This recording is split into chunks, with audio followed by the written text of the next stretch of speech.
तो बड़ौदा उपचुनाव में मानसूनी गर्मी आ गई है। अब ये तय लग रहा है कि बड़ौदा से बीजेपी का उम्मीदवार ही चुनाव लड़ेगा, इसलिए मुख्यमंत्री खुद सक्रिय नजर आ रहे हैं। बीजेपी को शायद लगता है कि बड़ौदा उपचुनाव में जीत जाएं तो जीत के बाद दूसरा छक्का है, नहीं तो पहले भी नंबर 2 पर थे तब भी यथास्थिति रहेगी। बड़ौदा उपचुनाव में मॉनसूनी गर्मी आ गई है।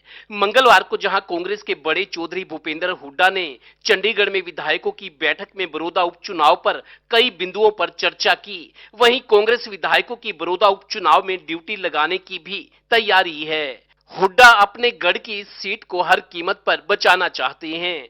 वहीं सीएम मनोहर लाल के चंडीगढ़ आवास पर भी बड़ौदा हलके के सरपंच और कार्यकर्ताओं की बैठक हुई।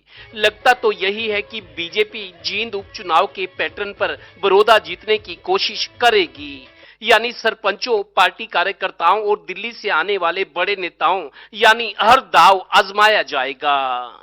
बीजेपी की तैयारियों से तो लगता है ये साफ है कि बीजेपी का उम्मीदवार ही बड़ौदा उपचुनाव लड़ेगा। जीत गया तो ठीक, वरना बीजेपी की स्ट्रॉन्ग दलील होगी, हम तो पिछले चुनाव में भी 2 नंबर पर थे, अब भी गवाया क्या। बड़ौदा को लेकर सबसे खास बात यह है कि बीजेपी चुनाव लड़ चुके किसी व्यक्ति को ही उम्मीदवार बनाकर मैदान में उतारेगी। एक खास बात यह भी कि प्रदेश के पूर्व परिवहन मंत्री और पानीपत जिले से ताल्लुक रखने वाले कृष्णलाल पवार को चुनाव प्रभारी बनाया जा सकता है। इसीलिए ही बड़ौदा उपचुनाव पर हो रही बैठकों में पवार अहम भूमिका में दिख रहे हैं। हालांकि पिछले साल हुए विधानसभा चुनाव में पवार चुनाव हार गए थे। वैसे बीजेपी ये चुनाव अपनी प्लानिंग, मैनेजमेंट, संसाधनों और सरकार के रुतबे के आधार पर जीत सकती है। जमीनी हकीकत की बात करें तो अभी तो लोगों में सरकार को लेकर गुस्सा है। इसकी पॉलिसीज जो है नहीं वो ऐसी हैं, अब भाई जो है नहीं किसान के हक में नहीं जाते।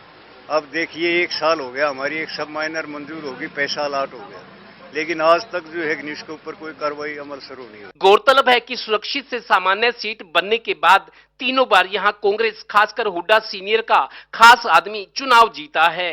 करीब 2.25 लाख वोटों वाली बड़ौदा विधानसभा सीट की तासीर ग्रामीण पृष्ठभूमि की है, जहां जाट समाज और उसमें भी ज्यादातर किसान वर्ग है, जिसे हुड्डा के लिए सॉफ्ट कॉर्नर माना जा सकता है।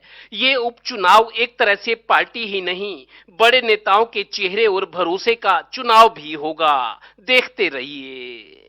और हाँ, बीजेपी अब चुनावी तैयारियों और बाजी पलटने में माहिर हो गई है। सूत्र बताते हैं कि हो सकता है कि बड़ौदा उपचुनाव से पहले गोहाना को सरकार जिला घोषित कर दे, क्योंकि इसकी तैयारियां अंदर खाते हो रही हैं। कैमरामैन संदीप नामुंडा के साथ Devendra Kathuria, total news, Panipat bureau.